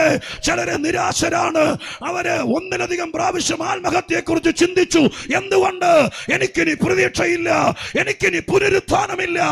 മെഡിക്കൽ റിപ്പോർട്ടുകൾ, അറിവുള്ളവരുടെ വാക്കുകൾ, അതെല്ലാം അവരുടെ കയ്യിലിരിക്കുന്നത് പ്രതീക്ഷയ്ക്ക് വകയില്ല എന്നാണ്. ഈ ഹുമനയോസും ഫിലേത്തോസും അന്ന് ചെയ്തത് തന്നെ ഇന്നും ചെയ്തിരിക്കുമ്പോൾ അതിന്റെ മീതെ ജയമെടുക്കാൻ സ്വർഗം ഇന്ന് രാത്രി കൃപയുള്ള ദൈവമക്കളെ ആത്മാവിൽ പ്രേരിപ്പിക്കുകയാണ്. ഈ രാത്രി പരിശുദ്ധാത്മാവ് നിങ്ങൾക്ക് എല്ലാവർക്കും ഈ രഹസ്യം ബോധ്യമാക്കി തരട്ടെ. അവര് കയറി അവരുടെ പ്രതീക്ഷയ്ക്ക് ആണിയടിച്ചു. ജനം പ്രതീക്ഷ നഷ്ടപ്പെട്ടു. അവരുടെ കൊച്ചു നേതാവാണ് അന്നത്തെ തിമോത്തിയോസ്. അവരോട് പറഞ്ഞു, ഞങ്ങളെ പറ്റിച്ചു അല്ലേ, സ്തോത്രം, ഞങ്ങൾ പ്രതീക്ഷയോടെ കാത്ത് സ്തോത്രം. അല്പനേരം മുമ്പ് ബഹുമാനായ മോഹൻ ചാൻ പറഞ്ഞതുപോലെ സ്തോത്രം, വീട്ടുകാരുടെ നിന്നയും ഭവനരാഹിത്യമൊക്കെ സഹിച്ച് ഈ കർത്താവിന് വേണ്ടി കാത്തിരുന്നിട്ട് ഞങ്ങളോട് പറയാതെ പുനരുദ്ധാനം കഴിഞ്ഞു, അഥവാ കർത്താവ് വന്നിട്ട് പോയല്ലേ സ്തോത്രം എന്ന് ചോദിച്ചപ്പോൾ മറുപടി പറയാനില്ലാതെ പ്രതീക്ഷ നഷ്ടപ്പെട്ട് നിൽക്കുന്ന ആളുകളുടെ മുഖത്ത് നോക്കി എന്ത് ചെയ്യണമെന്ന് അറിയാതിരിക്കുമ്പോൾ തിമോത്തിയോസ് ഈ കാര്യം പൗലോസുമായി പങ്കുവെക്കുന്നു. പൗലോസ് ആ കാര്യത്തിന് മറുപടി കൊടുക്കുന്നതാണ് നമ്മൾ വായിച്ച വാക്യം. അത് പറഞ്ഞ് ഞാൻ നിങ്ങൾക്കായി പ്രാർത്ഥിക്കാം. സ്തോത്രം. ആ 19-ാം വാക്യം ഇതാണ്. പൗലോസ് അതിന് മറുപടി കൊടുക്കുന്നു. ആലോചിച്ചില്ല, കമ്മിറ്റി കൂടിയില്ല, സ്തോത്രം, ലൈബ്രറി തപ്പിയില്ല, 3 ദിവസത്തെ പ്രാർത്ഥന വെച്ചില്ല. അദ്ദേഹം പറഞ്ഞ മറുപടിയാണ്. എന്താ മറുപടി പറഞ്ഞത്? എങ്കിലും ദൈവത്തിന്റെ അവരങ്ങനെയൊക്കെ പറഞ്ഞുകൊണ്ട് നടക്കുന്നുണ്ട്. എങ്കിലും ദൈവത്തിന്റെ സ്ഥിരമായ അടിസ്ഥാനം നിലനിൽക്കുന്നു. ദൈവത്തിന്റെ സ്ഥിരമായ അടിസ്ഥാനം നിലനിൽക്കുന്നു. അടുത്ത വാക്ക്, കർത്താവ് തനിക്കുള്ളവരെ അറിയുന്നു. അത്രയും മതി, ബാക്കി വായിക്കാൻ നേരമില്ല. ഇതത്ത് കേട്ട് നമുക്ക് മടങ്ങാം. കേട്ടോളേ. പൗലോസ് പറയുക, തിമോത്തിയോസ് നീ എന്തായി പറയുന്നത്? 10,000 പേര് ഇവിടെ വാൾപോസ്റ്റ് എഴുതി ഒട്ടിച്ചാലും 1000 പേര് കവലെ നിന്ന് ഇതെല്ലാം കള്ളത്തരമാണെന്ന് പ്രചരിപ്പിച്ചാലും യൂട്യൂബിലോ മീഡിയയിലോ ഇത് കള്ളന്മാരുടെ കൂട്ടമാണെന്ന് അടച്ചാക്ഷേപിച്ചാലും പൗലോസ് തർക്കമറ്റൊരു മറുപടി പറഞ്ഞു. ആ മറുപടി ഇതാണ്: ഇതൊക്കെ നടന്നാലും, ഇതിൻ്റെ പുറകിൽ ഭയങ്കര ഇടപാടുണ്ടെന്ന് എന്തൊക്കെ പ്രചരിപ്പിച്ചാലും കർത്താവിൻ്റെ ദൈവത്തിൻ്റെ സ്ഥിരമായ അടിസ്ഥാനം നിലനിൽക്കുന്നു എന്ന് പറഞ്ഞാൽ മനസ്സിലായോ? ദൈവത്തിനൊരു അടിസ്ഥാനമുണ്ട്. ആ അടിസ്ഥാനം വിട്ട് ദൈവം ഒന്നും ചെയ്യുകയില്ല. ഇവിടെ തെളിച്ചു പറയാം. ദൈവത്തിൻ്റെ സ്ഥിരമായ അടിസ്ഥാനം, സ്തോത്രം എന്ന വാക്ക് ഇംഗ്ലീഷിൽ ദ പ്രിൻസിപ്പിൾസ് ഓഫ് ഗോഡ് എന്നാണ് കൊടുത്തിരിക്കുന്നത്. പ്രിൻസിപ്പിൾസ് എന്ന് പറഞ്ഞാൽ നമ്മൾ ദൈവം എന്ന് പറയുന്നത് തന്നിഷ്ടക്കാരനാണ്, ദൈവത്തിന് തോന്നും പോലെ ചെയ്യും. അതുകൊണ്ടാണ് നമുക്ക് ഗതികേട്, എൻ്റെ തലയിലെഴുത്താണ്, വിധിയാണ്, അതുകൊണ്ട് ഞാൻ അനുഭവിച്ചേ പറ്റൂ എന്നൊക്കെ പറഞ്ഞാൽ നമ്മൾ അങ്ങോട്ടും ഇങ്ങോട്ടും നടക്കുന്നത്. അവർ പ്രത്യേകം കേട്ടോളണം. എൻ്റെ ലാസ്റ്റ് വാക്കാ ഈ സന്ദേശത്തിൻ്റെ. അത് നിങ്ങൾ ഈ പറയുന്ന പോലെ അങ്ങനെയൊന്നും അല്ലെന്നേ ദൈവം. നാട്ടുകാർ പറഞ്ഞതുപോലെ അല്ല. സ്തോത്രം. നിന്റെ തലയിലെഴുതി വിട്ടിരിക്കുന്ന അത്, അതുകൊണ്ട് നീ ചോന്നേ പറ്റൂ, അങ്ങനെയൊന്നും അല്ല ദൈവം. പൗലോസ് പറയുന്നു, ആരൊക്കെ എന്തൊക്കെ പറഞ്ഞാലും നാം പ്രസംഗിക്കുന്ന ഈ അഖിലാണ്ട സൃഷ്ടാവായ മനുഷ്യന് ജീവൻ തന്നീ ഭൂമിയിലാക്കി വെച്ച ദൈവത്തിന് ഒരു പ്രിൻസിപ്പിളുണ്ട്, ഒരു അടിസ്ഥാനമുണ്ട്. അത് വിട്ട് ദൈവം ഒന്നും ചെയ്യേല. ചിലരുടെ മനസ്സിലാകുന്ന രീതി പറയാം. ഈ ഭൂമി സ്തോത്രം ശൂന്യതയിലാണ് നിൽക്കുന്നതെന്ന് നിങ്ങൾക്ക് എത്ര പേർക്കറിയാം? അത് ഈ വീട് നിൽക്കുന്ന പോലെ ഫൗണ്ടേഷൻ ഒന്നുമില്ല. ശാസ്ത്രം പറയുന്നു ശൂന്യതയിലാണ് നിൽക്കുന്നത്. 24 ഡിഗ്രിയോ മറ്റു അക്ഷാംശം അങ്ങനെ കണ്ടോ സ്കൂളിൽ പഠിച്ചത്. അത് ചെരിഞ്ഞു നിൽക്കുന്നു. സ്തോത്രം ശൂന്യതയിലാണ് നിൽക്കുന്നത്. അങ്ങനെ നിൽക്കുന്നത് ചുമ്മാ അങ്ങ് നിൽക്കുകയല്ല, അതിനൊരു പ്രിൻസിപ്പിളുണ്ട്. ഇന്ന് രാത്രി യോഗം പെട്ടെന്ന് തീരും, നമ്മൾ വീട്ടിൽ പോകും, കിടന്നുറങ്ങും, ഒറ്റ ഉറക്കത്തിന് നേരം വെളുക്കും, നാളെ രാവിലെ സൂര്യൻ ഉദിക്കും, വീണ്ടും വൈകുന്നേരം രാത്രിയാകും. ആരും സ്വിച്ച് ഇടുന്നതല്ല, ആരും വലിച്ച സൂര്യനെ കടലിൽ താത്തുന്നതല്ല. സ്തോത്രം. ഈ സിസ്റ്റം ദൈവം വെച്ചിരിക്കുന്ന ഒരു അടിസ്ഥാനമാണ്, ഒരു പ്രിൻസിപ്പിളാണ്. സ്തോത്രം. മനസ്സിലാകുന്നു? 10, 300, 400 യാത്രക്കാരും അവരുടെ 47 കിലോ വീതം തൂക്കമുള്ള ലഗേജുമായിട്ട് തലയ്ക്ക് മീതെ കൂടെ പറന്നുയരുന്ന ഒരു 4 നില കെട്ടിടത്തിന്റെ വലുപ്പമുള്ള വലിയ ജംബോ ജെറ്റ് റൺവേയിലൂടെ ഉരുണ്ടിട്ട് ഒരല്പനേരം ഉരുണ്ട് കഴിയുമ്പോൾ ആകാശത്തേക്ക് കുതിച്ചുയർന്ന 50,000 അടി മോളിലൂടെ 14,000, 15,000 കിലോമീറ്റർ താണ്ടി വലിയ കടലിനക്കരെ ചെന്ന് സുരക്ഷിതമായ യാത്രക്കാരനെ ഇറക്കുന്നത് ചുമ്മാ കൺകെട്ടല്ല. അതിനൊരു പ്രിൻസിപ്പിളുണ്ട്, അതിനൊരു തത്വമുണ്ട്, ഒരടിസ്ഥാനമുണ്ട്. പണ്ട് ചെറിയ ക്ലാസ്സിലെ പിള്ളേരെയും കൊണ്ട്, സ്തോത്രം, മലയാള സ്കൂളിലെ ചെറിയ ക്ലാസ്സിലെ പിള്ളേരെയും കൊണ്ട് സാറന്മാര് കൊച്ചിയിൽ കപ്പൽ കാണാൻ പോയി. ചെറിയ ക്ലാസ്സിലെ സ്കൂളിലെ കപ്പൽ കാണാൻ പോയി. വലിയ കപ്പൽ വന്നു. പിള്ളേരെല്ലാം കയറി ഇറങ്ങി കണ്ടു, തിരിച്ചിറങ്ങി വന്നു. ഇതെല്ലാം കണ്ട് പുറത്തു നിന്ന് കപ്പലിനെ ഒന്നോടെ നോക്കി തിരിച്ച് വണ്ടി കയറാൻ വേണ്ടി പോകും. അന്നേരം ഒരു മിടുക്കൻ ചെറുക്കൻ സാറിനോട് ചോദിച്ചു, സാറേ ഒരു സംശയം ചോദിക്കട്ടെ? ചോദിക്കാൻ പറഞ്ഞു. ചോദിച്ചപ്പോഴെങ്ങനെയാണ്, ഇത്രയും വലിയ ഇരുമ്പിൻ്റെ കപ്പല് ഈ വെള്ളത്തിൽ പൊങ്ങിക്കിടക്കുന്ന എങ്ങനെ? പഴയ മലയാള സ്കൂളിലെ സാറല്ലേ, മലയാള സ്കൂളിലെ സാറന്മാരും പിണങ്ങരുത്. സ്തോത്രം. സാറ് കുറച്ചേരം ആലോചിച്ചിട്ട് അതിൻ്റെ തത്വം എന്താണെന്ന് സാറിന് പറയാനറിയില്ല. സാറ് ലാസ്റ്റ് ചെറുക്കനോട് പറഞ്ഞു, അതിൻ്റെ സ്വഭാവം അതാണ്, അതുകൊണ്ട് അങ്ങനെ കിടക്കുന്നതെന്ന് പറഞ്ഞു. അതാണോ എൻ്റെ പ്രിൻസിപ്പിൾ? അല്ല. അങ്ങനെയാണ് പലരും ദൈവത്തെക്കുറിച്ച് പറയുന്നത്. ദൈവം തോന്നുന്നത് പോലെ ചെയ്യും, തോന്നുമ്പോൾ പോരും, അങ്ങനെയൊന്നുമല്ല. പൗലോസ് പറഞ്ഞ മറുപടി. ഞാൻ പ്രസംഗിക്കുന്ന ദൈവത്തിനൊരു അടിസ്ഥാനമുണ്ട്. ആ തത്വം വിട്ട് ദൈവം ഒന്നും ചെയ്യുകയില്ല. അപ്പൊ ഞങ്ങൾക്ക് സംഭവിച്ചതോ എന്നൊരു ചോദ്യം ബാക്കി വരും. അതിൻ്റെ മറുപടി പറയാൻ ഇതുപോലത്തെ ഒരു രാത്രി കൂടി വേണ്ടി വരും. സ്തോത്രം. അതിന് കാരണം ദൈവം ഒരിക്കലും വാക്ക് മാറിയല്ല. ദൈവം ഒരിക്കലും തൻ്റെ തത്വങ്ങൾ, അടിസ്ഥാനങ്ങൾ മറിയല്ല. അടിസ്ഥാനത്തിൽ നിന്നേ പ്രവർത്തിക്കുള്ളൂ. സ്തോത്രം. ദൈവത്തിൻ്റെ അടിസ്ഥാനങ്ങൾ വേദപുസ്തകത്തിൽ ഏറ്റവും പ്രധാനപ്പെട്ട വിഷയമാണ്. ഈ രാത്രി ഞാൻ ആ വിഷയത്തിലേക്ക് കടക്കാതെ നിങ്ങളുടെ ഹൃദയത്തിനകത്ത് ആ ചിന്തയിട്ട് തരിക. ഒരുവൻ സ്വർഗത്തിൽ പോകണമെങ്കിൽ നമ്മളോടത്തോളം തൂക്കത്തിൽ ദൈവത്തിന് സ്വർണം കൊടുത്താലും സ്വർഗത്തിൽ പോവില്ല. അതല്ല ദൈവത്തിൻ്റെ പ്രിൻസിപ്പിൾ. 2000 വർഷമായി തൻ്റെ പുത്രനായിരിക്കുന്ന ഓമനപുത്രനെ കാൽവരിയിൽ വാരി അലക്കി തകർത്ത് എൻ്റെ മാറ് പിളർന്ന അവസാനത്തെ തുള്ളി ചോര വരെയും ഈ ശാപഭൂമിയിൽ ഊറ്റി ഒഴിച്ച് വീണ്ടെടുപ്പിന് ഇനി ആരും വില കെട്ടി വെക്കണ്ട എന്ന് പറഞ്ഞുകൊണ്ട് ഓമനപുത്രൻ്റെ ചങ്കിലെ ചോര ഊറ്റിത്തന്ന് ഞാൻ ആദ്യം പറഞ്ഞതുപോലെ പറുദീസയിലേക്കുള്ള വഴി തുറന്നു. ആ വഴിയല്ലാതെ വേറൊരു വഴി കൂടെ ഈ പ്രിൻസിപ്പിളുള്ള ദൈവം ആരെയും കയറ്റിയല്ല. അതുകൊണ്ടാണ് ഞങ്ങൾ അടിസ്ഥാനപരമായി പറയുന്നത്, മറ്റൊരുത്തനിലും രക്ഷയില്ല. അത് കേട്ടിട്ട് BP കൂടിയിട്ട് കഥയില്ല, അത് കേട്ടിട്ട് കൈ ചുരുട്ടിയിട്ട് കഥയില്ല. അതിൻ്റെ തത്വമാണ് ഞങ്ങൾ ഈ പറയുന്നേ. മാനവരാശിയെ രക്ഷിപ്പാൻ, സ്വർഗത്തിലെത്തിക്കാൻ ദൈവം പണിത പാലമാണ് യേശുക്രിസ്തു. ആ പാലത്തിലൂടെ അല്ലാതെ വേറൊരു വഴിയിലൂടെ ഒരാൾക്കും നിത്യതയിലെത്താൻ പറ്റിയല്ല. അതുകൊണ്ടാണ് പൗലോസ് ധൈര്യമായി പറഞ്ഞത്, ദൈവം തൻ്റെ അടിസ്ഥാനം എന്നേക്കും നിലനിൽക്കുന്നു, ദൈവം വാക്ക് മാറില്ല. എന്നിട്ട് പറഞ്ഞ അദ്ദേഹത്തിന് ചങ്കുറപ്പ് കണ്ടോ? അടുത്ത വാക്ക് പാസ്റ്റ് വായിച്ച കേട്ടോ, ദൈവത്തിൻ്റെ അടിസ്ഥാനം എന്നേക്കും നിലനിൽക്കുന്ന. അടുത്തത്, കർത്താവ് തനിക്കുള്ളവരെ അറിയും എന്ന് പറഞ്ഞതിൻ്റെ അർത്ഥം എന്താ? വലിയ പാടാണ്. സ്തോത്രം. നിങ്ങളെ കൊണ്ട് പറയിപ്പിക്കാം, ഞാൻ തന്നെ പറയാം. എന്ന് പറഞ്ഞതിൻ്റെ അർത്ഥം എന്താ? ഇവിടെ വിഷയം യേശുക്രിസ്തു വന്നു പോയി, പുനരുദ്ധാനം കഴിഞ്ഞെന്നുള്ളതാണ് പ്രശ്നം. തിമോഥെയോസിനോട് പറയാ, നീ ചുമ്മാ കൂളായിട്ടിരിക്കുക, നമ്മുടെ കർത്താവിൻ്റെ അടിസ്ഥാനമുണ്ട്, ആ അടിസ്ഥാനം വിട്ടൊന്നും കർത്താവ് ചെയ്യുകയല്ല. എന്നിട്ട് പറയുക, കർത്താവ് തനിക്കുള്ളവരെ അറിയുന്നു എന്ന് പറഞ്ഞ അർത്ഥം മനസ്സിലായോ? എടാ, ഞാൻ അവനുള്ളവനാ, എന്നെ കൂടാതെ പുനരുദ്ധാനം നടക്കുകയില്ല. പുനരുദ്ധാനം കഴിഞ്ഞെങ്കിൽ ഞാൻ ഇവിടെ കാണുകയില്ല, നീ ഇവിടെ കാണുകയില്ല. അതാ പറഞ്ഞതിന്റെ അർത്ഥം, കർത്താവ് തനിക്കുള്ളവരെ അറിയുന്നു.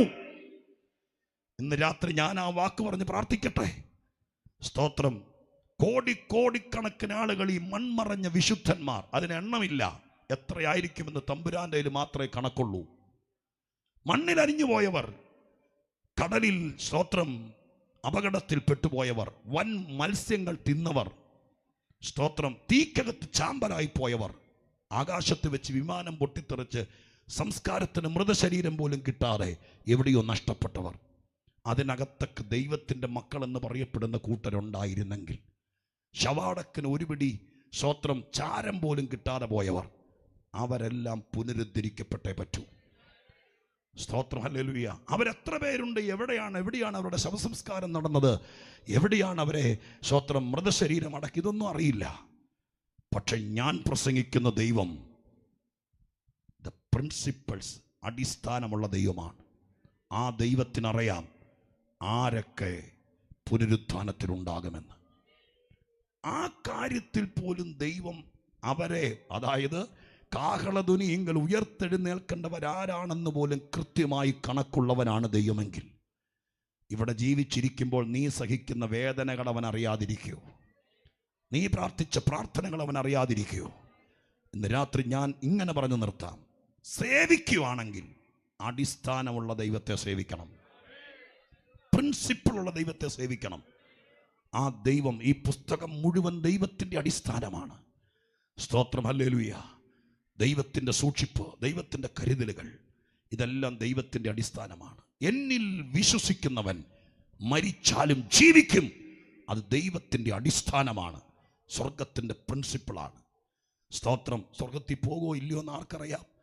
ആരെങ്കിലും പോയിട്ടുണ്ടോ എന്നും ചോദിച്ചുകൊണ്ട് വേദപുസ്തകം കൊണ്ട് നടക്കരുത്. അതൊരു തരം അടിസ്ഥാനമില്ലാത്ത പരിപാടിയാണ്. സ്തോത്രം. ജീവിക്കുവാണെങ്കിൽ അടിസ്ഥാനമുള്ള ദൈവത്തിൻ്റെ കൂടെ ജീവിക്കണം. ആ ദൈവം നിന്നെ അറിയും, നിന്റെ നൊമ്പരങ്ങൾ അറിയും, നിന്റെ നഷ്ടങ്ങൾ അറിയും, വേദനകൾ അറിയും. സ്തോത്രം. യാക്കോബിനോട് ഒരിക്കൽ ദൈവം ഇങ്ങോട്ട് പറഞ്ഞു, സ്തോത്രം, ലാബാൻ നിന്നോട് ചെയ്യുന്നതെല്ലാം ഞാൻ അറിഞ്ഞിരിക്കുന്നു. ഇന്ന് രാത്രികാലം നീ പറയാതെ നിന്നെ എതിർക്കുന്നവരെ അറിയുന്ന ദൈവമാണ്. മോശ എന്ന് പറഞ്ഞ പുരാതന ഭക്തനെതിരെ സ്വന്തം പെങ്ങൾ വീടിനകത്തൊരു കുത്തിത്തിരിപ്പുണ്ടാക്കിയപ്പോൾ ഒരിക്കൽ പോലും ആ പെങ്ങൾക്കെതിരെ ദൈവത്തോട് ഈ മനുഷ്യൻ പ്രാർത്ഥിച്ചിട്ടില്ല. പക്ഷെ ദൈവം ഒരു ദിവസം സന്ധ്യ മയങ്ങുന്നതിനേക്കാൾ മുമ്പ് ആകാശമേഘങ്ങളിൽ ഇറങ്ങി വന്നു. സ്തോത്രം. ഞാൻ നിങ്ങളോട് സംസാരിക്കുന്ന ശബ്ദത്തിൽ ആ ദൈവം സംസാരിച്ചു. മിര്യാമിനോടും അഹരോനോടും മോശയോടും കൂടാരത്തിലേക്ക് വരാൻ പറഞ്ഞു. പരാതി പറയാതെ നീ നിന്റെ വീട്ടിൽ അനുഭവിക്കുന്ന നിന്ന അറിയുന്ന ദൈവമാണ് ഞാൻ ഈ പറയുന്ന അടിസ്ഥാനമുള്ള ദൈവം. ആ ദൈവത്തിന് വേണ്ടി ജീവിക്കാൻ ഇന്ന് രാത്രികാലം മനസ്സ് വെച്ചാൽ ഞാൻ നിങ്ങൾക്ക് ഉറപ്പ് തരാം, ഇന്നു മുതൽ നിങ്ങളെ ഏറ്റവും അധികം അറിയുന്നത് നിങ്ങളെ പ്രസവിച്ച അമ്മയേക്കാൾ, വളർത്തിയ അപ്പനേക്കാൾ, നിങ്ങളുടെ ജീവിത പങ്കാളിയേക്കാൾ ഈ ദൈവം നിങ്ങളുടെ സ്പന്ദനങ്ങളെപ്പോലും അറിയും. എന്തുകൊണ്ടെന്നാൽ ഈ ദൈവം അടിസ്ഥാനമുള്ള ദൈവമാണ്. കൈവിടുന്ന ദൈവമല്ല, കരുണാമയനാണ്, മറക്കുന്നവനല്ല, മറയ്ക്കുന്നവനാണ്, സൂക്ഷിക്കുന്നവനാണ്. ആ ദൈവത്തിന് വേണ്ടി ജീവിക്കാൻ ഇന്ന് രാത്രികാലം സമർപ്പണ മനസ്സോടെ മുന്നോട്ട് പോകാൻ ഈ സഹോദരങ്ങൾ ഈ വീട്ടുമുറ്റത്ത് കെട്ടി ഉയർത്തിയ പന്തലിന് കീഴെ ഒരവസരം എനിക്കും കിട്ടിയപ്പോൾ സ്തോത്രം അതീവ ശ്രദ്ധയോടെ, വളരെ കട്ടിയുള്ളൊരു ഭാഗമായിരുന്നു. അവസാന നിമിഷം വരെ ഇതെങ്ങനെ നിങ്ങളെ പറഞ്ഞ് മനസ്സിലാക്കുമെന്നുള്ള ആശങ്ക എൻ്റെ അകത്തുണ്ടായിരുന്നു. പക്ഷേ മഹാദൈവത്തിൻ്റെ കരുണയാൽ നിങ്ങൾ ചെറുക്കെങ്കിലും മനസ്സിലായിട്ടുണ്ടെന്ന് വിചാരിക്കുന്നു. സ്തോത്രം. അടിസ്ഥാനമില്ലാത്ത ദൈവമല്ല. സ്തോത്രം. പൗലോസ് പറഞ്ഞു, സ്തോത്രം, ഞാനും സിൽവാനോസും തിമോത്തിയോസും പ്രസംഗിച്ച യേശുക്രിസ്തു ഒരിക്കൽ ഊവ എന്നും പിന്നെ ഇല്ല എന്നുമല്ല. അവൻ നിന്നെ നോക്കി ഊവ എന്ന് പറഞ്ഞാൽ ഊവ എന്ന് തന്നെയാണ്. ആ ദൈവം ഇന്ന് രാത്രി നിങ്ങളുടെ സകല വ്യതകളും വേദനകളും ഏറ്റെടുക്കും. ആ അടിസ്ഥാനത്തിന്മേൽ നിൽക്കാൻ നമുക്കിന്ന് രാത്രി പ്രാർത്ഥിക്കാം. എല്ലാവർക്കും ഒന്ന് എഴുന്നേറ്റ് നിൽക്കാമെങ്കിൽ നമുക്ക് പ്രാർത്ഥനയോടെ ദൈവസന്നിധിയിൽ പിരിയാം. എല്ലാവരും എഴുന്നേറ്റ് നിന്നാട്ടെ. കർത്തൃസന്നിധാനത്തിൽ ദൈവത്തിൻ്റെ പാദപീഠത്തിൽ ഒരു നിമിഷം പ്രാർത്ഥിച്ചിട്ട് പോകുന്നത് നിങ്ങൾക്ക് അനുഗ്രഹമായിരിക്കും. അതുകൊണ്ട് കർത്താവിൻ്റെ സന്നിധിയിൽ ഒന്ന് എഴുന്നേറ്റ് നിൽക്കുമ്പോൾ കണ്ണുകൾ അടക്കുക. ഞാൻ പറഞ്ഞ വാക്കുകളിൽ ഒന്നോ രണ്ടോ വാക്കുകൾ മാത്രം ഒന്ന് എടുത്തിടാം മുമ്പിലേക്ക്. ആ വാക്കുകൾ ഇതാണ്. ഒന്ന്, വൻകിട മറുപ്പുകൾ നടക്കുന്നുണ്ട്. നിന്റെ വീട്ടിലേക്ക് ഒരുപക്ഷെ ഇന്ന് രാത്രികാലം ദൈവം വെട്ടിയ വഴിയായിരിക്കാം. സ്തോത്രം. പണം മുടക്കി ഇവിടെ ചെലവഴിച്ച ഈ യോഗം ഭയങ്കര മറിപ്പുകൾക്ക് വിധേയപ്പെട്ട്, സ്തോത്രം, അതിൻ്റെ നൊമ്പരങ്ങൾ അനുഭവിച്ച് ചതഞ്ഞ ഒരു മനുഷ്യനായിട്ടായിരിക്കാം ഈ വഴിയോരത്ത് എവിടെയോ നിന്ന് നിങ്ങൾ കേട്ടത്. പക്ഷെ ഇന്ന് രാത്രി ഞാൻ പറയുന്നു, പ്രിൻസിപ്പൾസ്, അടിസ്ഥാനം, തത്വങ്ങളുള്ളൊരു ദൈവം. അവൻ ഒരുവനെ സ്നേഹിച്ചാൽ നിത്യസ്നേഹമാണ്, ഒരിക്കലും കൈവിടില്ല. ആ ദൈവം നിന്നെ കൂടാതെ പോകത്തില്ല, നിന്നെ കൊണ്ടേ പോകത്തുള്ളൂ. എത്ര പേർക്ക് ദൈവസന്നിധിയിൽ കണ്ണുകൾ അടച്ച് ദൈവത്തോടൊന്ന് പറയാൻ പറ്റും, എൻ്റെ പ്രതീക്ഷയ്ക്ക് പങ്കം വന്നാണ് ഞാനിവിടെ വന്നത്, എല്ലാ പ്രതീക്ഷയും തീർന്നെന്നാണ് ഞാൻ വിചാരിച്ചത്. പക്ഷെ ഇന്ന് രാത്രി ഞാൻ മനസ്സിലാക്കുന്നു, എൻ്റെ പുനരുത്ഥാനം കഴിഞ്ഞിട്ടില്ല, എനിക്കിനി അവസരങ്ങളുണ്ട്. ഈ ദൈവം നല്ലവനാണ്. ആ ദൈവം അത് ചെയ്യുമെന്ന് വിശ്വസിക്കുന്നവർ കണ്ണുകൾ അടയ്ക്കുമ്പോൾ ഞാനൊരു വാക്ക് പ്രാർത്ഥിച്ച് നിർത്താം. ബാക്കി അധ്യക്ഷൻ പറഞ്ഞ് കാര്യങ്ങൾ അവസാനിപ്പിക്കും. എല്ലാ കണ്ണുകളും അടയ്ക്കട്ടെ.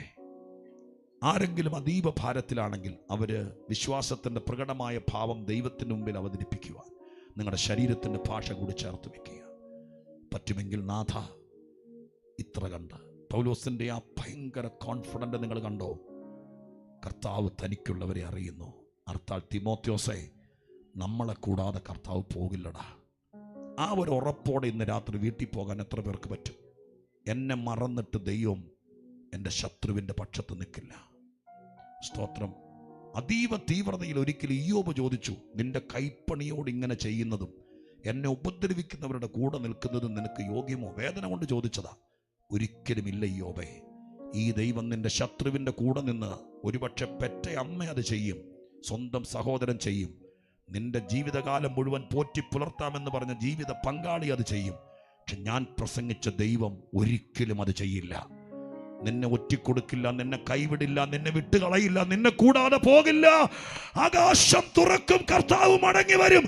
ആ വരവിൽ പോകാൻ ഒരുക്കമുള്ള ദൈവമക്കളും ഞങ്ങളെ കേട്ടവരും തയ്യാറാണെങ്കിൽ ഇന്ന് രാത്രി ആ അടിസ്ഥാനത്തിന്മേൽ നിൽക്കാൻ എന്നെ കൂടി സമർപ്പിക്കുന്നു എന്നൊന്ന് പറഞ്ഞാട്ടെ. നിങ്ങൾ റോഡ് സൈഡിൽ എവിടെ നിന്നാലും ഒന്ന് പറഞ്ഞാട്ടെ, ഞാൻ എന്നെ തന്നെ തരുന്നനാഥ അടിസ്ഥാനത്തിന്മേൽ ഉറക്കാൻ. പരിശുദ്ധ ദൈവമേ, ഞങ്ങളുടെ സ്വർഗീയ പിതാവേ, ഞങ്ങളുടെ കുഞ്ഞുങ്ങളെ പോലും മറിക്കാൻ കച്ചകെട്ടി ഇറങ്ങിയ ദുഷ്ടശക്തികളുടെ നടുവിലാണ് ഞങ്ങൾ ജീവിക്കുന്നത്. ഇവിടെ നിൽക്കുന്ന മാതാപിതാക്കളുടെയും കുടുംബങ്ങളുടെയും ഒരൊറ്റ തലമുറയെ മറിക്കരുത്.